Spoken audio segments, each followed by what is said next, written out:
Bonjour et bienvenue à la Minute du Conseil en Gestion. Je suis Philippe Ligori. Bienvenue dans cette série de vidéos dédiées à la création d'entreprise, à la préparation des chiffres, du dossier financier pour aller chercher du financement bancaire ou pour valider tout simplement la viabilité du projet, du modèle économique de la jeune entreprise, de la nouvelle entreprise, qu'on soit en création d'entreprise ou en reprise d'entreprise. J'avais évoqué dans une précédente vidéo qu'il y avait 5 questions à se poser. De quoi j'ai besoin pour démarrer mon activité? Comment les financer? Est-ce que je vais être à l'équilibre sur le plan de la rentabilité? Est-ce que ma trésorerie sera équilibrée sur les 12 premiers mois? Et est-ce que sur la période de 3 ans, je vais respecter les équilibres financiers? Ce sont les questions les plus importantes à se poser pour démarrer son activité avec suffisamment de sécurité et pour aller convaincre le banquier de nous prêter les financements dont on a besoin.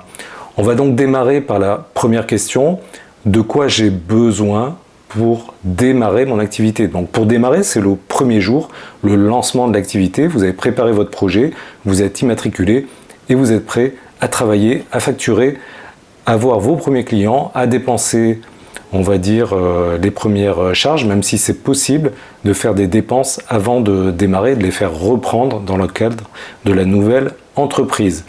Donc de quoi j'ai besoin? Qu'est-ce que cela signifie?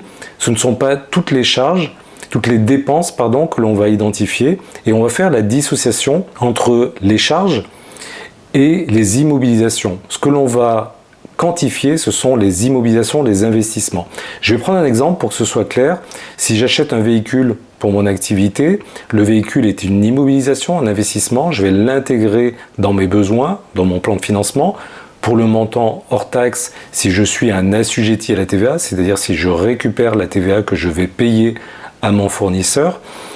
Par contre, toutes les dépenses, toutes les charges qui vont être liées à l'utilisation du véhicule, que ce soit le carburant, que ce soit l'assurance, que ce soit les frais d'entretien, toutes ces dépenses, ou les frais de déplacement, les frais de péage, toutes ces dépenses vont être dans le compte de résultat. Ce ne sont pas des éléments du plan de financement. Donc, ils ne sont pas concernés par la question de quoi j'ai besoin pour démarrer mon activité. Bien sûr, toutes ces dépenses vont être quantifiées et intégrées dans le compte de résultat prévisionnel, mais pas dans le plan de financement. Donc on va lister de manière exhaustive tous ces besoins et on va démarrer par les besoins d'investissement.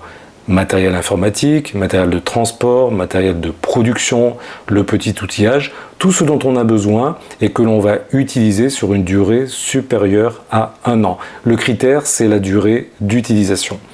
Pour un montant hors taxe, je l'ai précisé, on va l'intégrer dans le plan de financement pour après identifier les ressources de financement qui vont permettre de financer ces besoins. Dans les investissements, on va les catégoriser en 3 catégories. Les éléments incorporels qui concernent le coût de constitution de la nouvelle entreprise.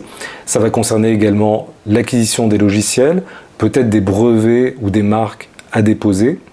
Ça va être les éléments corporels, le matériel qu'on a évoqué, le matériel de transport ou d'autres matériels, et les éléments financiers. Par exemple, si j'ai un local commercial, je vais probablement avoir une caution immobilière que je vais devoir verser. Ça, c'est un élément financier que je vais intégrer dans mes besoins.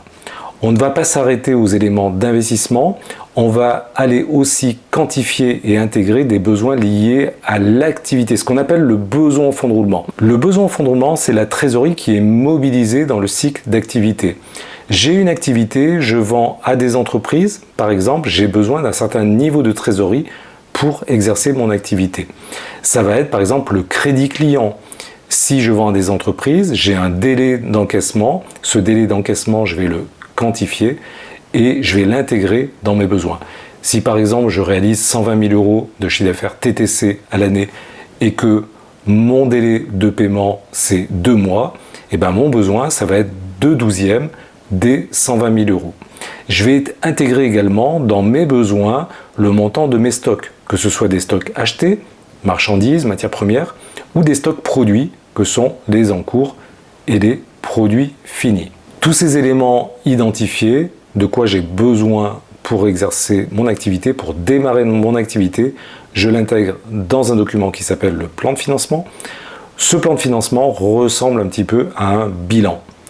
On verra dans la prochaine capsule les ressources de financement que je vais mettre en face pour assumer le coût de ces besoins, à la fois au démarrage et à la fois au fil de l'eau, en fonction de l'avancement de mon activité la première année pour la partie besoin en fonds de roulement. Voilà, je vous remercie et je vous dis à très bientôt pour la troisième vidéo, donc le troisième épisode.